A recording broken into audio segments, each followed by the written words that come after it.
Olá, amigos, estamos no ar com mais um boletim. Hoje foi dia de relatório do USDA, aquele tradicional relatório de oferta e demanda, divulgado todo início de mês. E o relatório veio meio que dentro das expectativas do mercado. E mesmo assim, alguns ajustes acabaram trazendo alguns questionamentos, principalmente no caso do milho, onde existe um cenário que deveria ser positivo para as cotações, com uma redução na produção americana, mas que também já vinha sendo meio que contabilizado aí pelo mercado desde o anúncio da acreagem, né, da área plantada lá nos Estados Unidos, e teve a confirmação aí de uma melhora não muito significativa, mas melhora na oferta de soja. A gente vai conversar agora com o Flávio França, chefe do setor de grãos lá da Datagro Consultoria, para entender um pouquinho junto com ele como é que esse relatório agiu, né, ou teve influência aí sobre as cotações de hoje. Flávio, seja bem-vindo, obrigado pela participação conosco aqui no Notícias Agrícolas.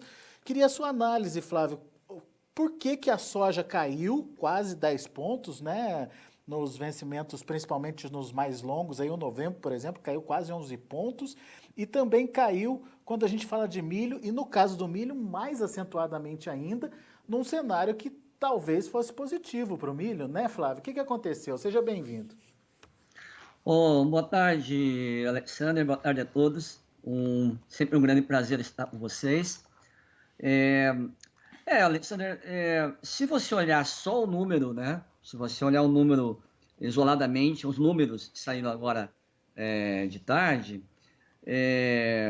eu diria, se for analisando só o número, eu diria que a soja teria um relatório tendendo para o negativo, né? Não foi de todo, foram alguns números mistos, mas tendendo para o lado negativo. Por conta do aumento da produção e no estoque americano da safra nova e também do estoque da safra velha. Tá? Então, soja por negativo. Então, os preços na Bolsa de Chicago já vinham uma queda baixa antes do relatório. O número do relatório acabou confirmando essa tendência. Tá? E acabou depois, durante o final do pregão, ainda acentuando essa queda. No milho, quando você olha os números, eles são mistos, mas mais para o lado positivo, né? Porque tem a safra velha teve aumento no estoque, tá? Então isso não era exatamente, isso não é uma notícia boa para preço.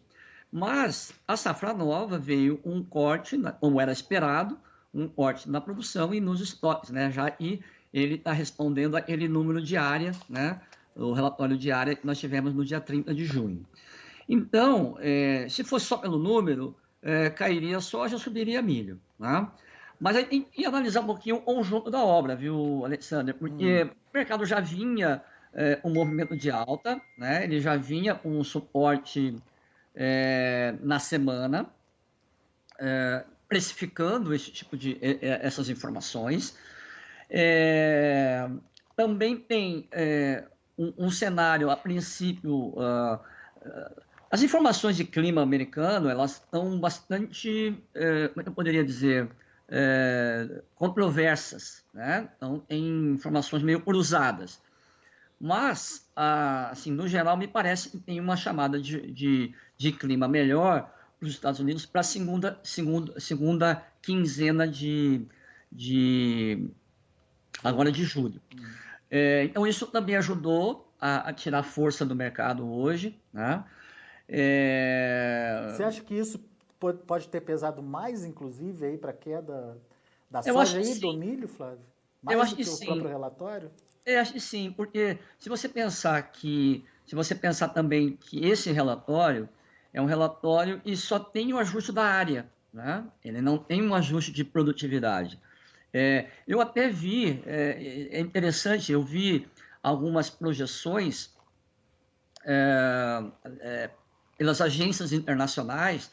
O pessoal elas fazem levantamento de previsões privadas, e nessas projeções constava redução de produtividade soja e milho. Só que eu achei estranho essa previsão, porque esse relatório não fechou a informação, esse relatório do USA que saiu hoje, ele não tem levantamento de safra. Então, ele não iria mudar o número de produtividade. A única coisa que ele fez foi pegar o número do relatório diário do dia 30 de junho e jogar e ajustar a produtividade que ele usou em maio. Só isso, né? Então, não havia levantamento de campo, então não havia expectativa de mudança de produtividade. Eu acho que o mercado se atrapalhou um pouquinho, viu Alexandre? Né? Se Criou uma confundiu um pouquinho expectativa que não e era não para havia. tanto, né? Mas espera aí, ele manteve a produtividade de milho e soja, né? Mas era para manter mesmo, porque não tinha levantamento de campo. Então, eu não entendi bem a surpresa. Então, acho, a minha interpretação, eu não vi nenhuma outra grande novidade no dia, né? Se você olhar a demanda para milho, até foi uma demanda boa hoje, de milho, né, venda para a China.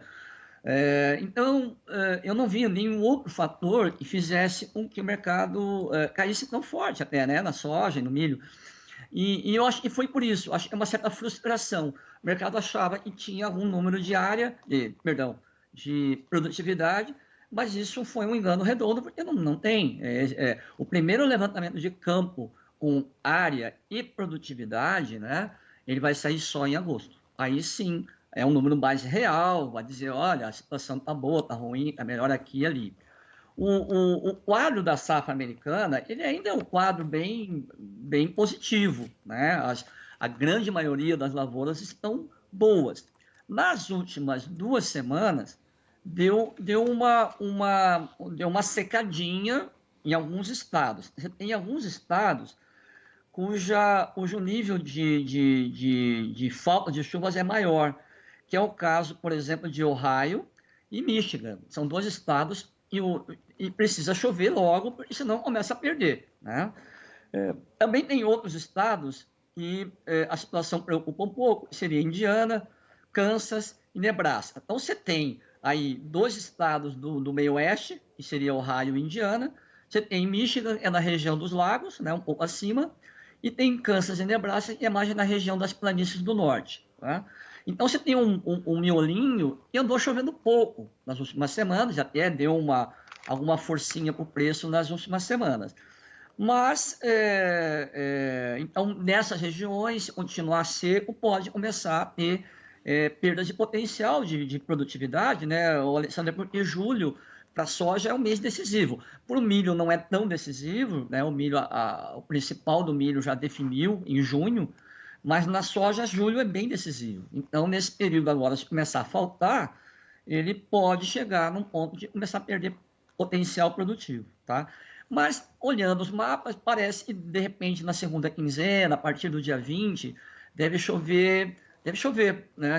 Pegar essa região aqui. Se chover, eu tenho impressão, Alexandre, que a safra está garantida, né? Né? Se tiver uma boa chuva, ali pelo semana que vem, até dia 20 por aí, ou 20 e poucos, uma boa chuva e pegue toda essa região que está agora aqui, eu tenho a impressão que a safra de soja também ficaria mais ou menos definida, como já é mais ou menos o caso da safra de milho, né?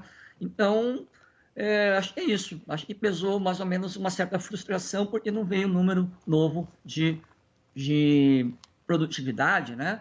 O pessoal chegou até a fazer levantamento. Eu olhei os levantamentos e falei, mas aqui alguém está passando batido aí, porque não esse relatório não tem, né? Muito bem. Agora, diante dessas informações que a gente tem agora, Flávio, você diria que o mercado está mais para pressão negativa ou ele tem fôlego para dar uma recuperada aí depois dessa estabilizada?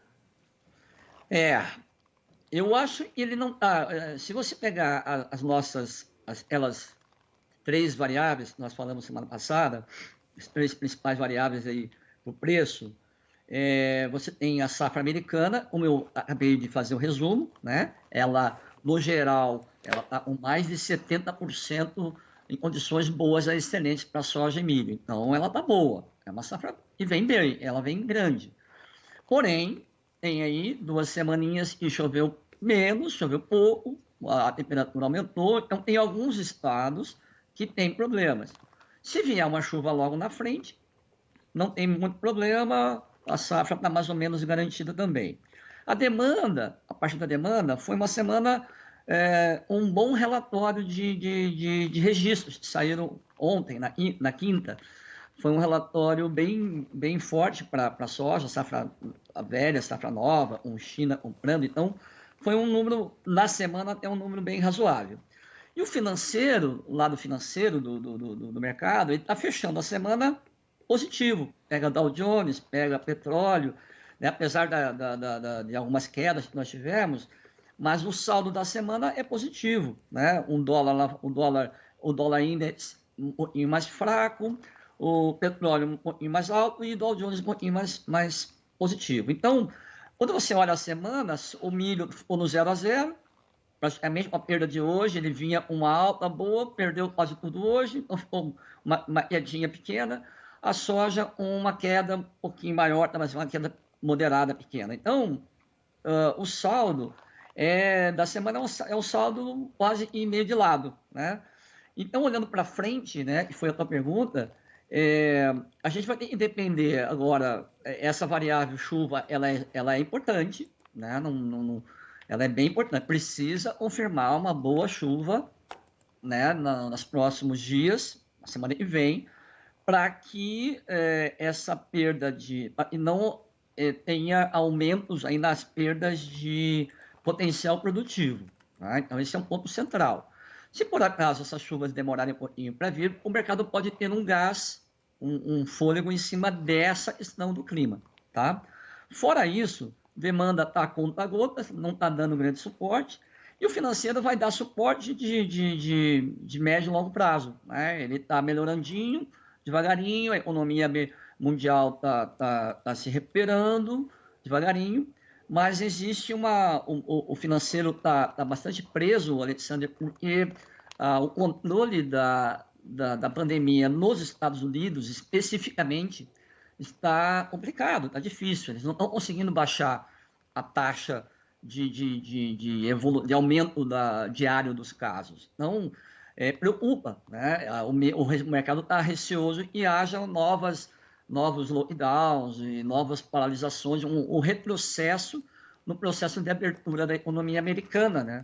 No restante da Europa está tudo bem, na Ásia também. Então, a preocupação é central com os Estados Unidos e está com dificuldades, né? Os números de casos continuam se multiplicando e eles já fazem 2 semanas, eles estão estabilizados com uma taxa de aumento de 2% diária no número de casos nos Estados Unidos. Não conseguem baixar nem para 1. Né? O Brasil está oscilando entre 3 e 2, né? E os Estados Unidos está estabilizado em 2 e não consegue baixar. E é isso que o mercado está reticente ainda, ele está desconfiado, está preocupado e está segurando a mão para uma melhora mais acentuada, né? E eu acredito que deve acontecer, mas por enquanto está meio amarrado.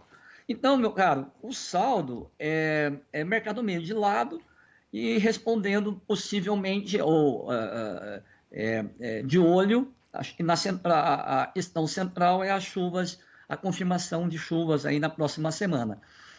Lá pelo dia 18, 20, parece que tem aí uma possibilidade.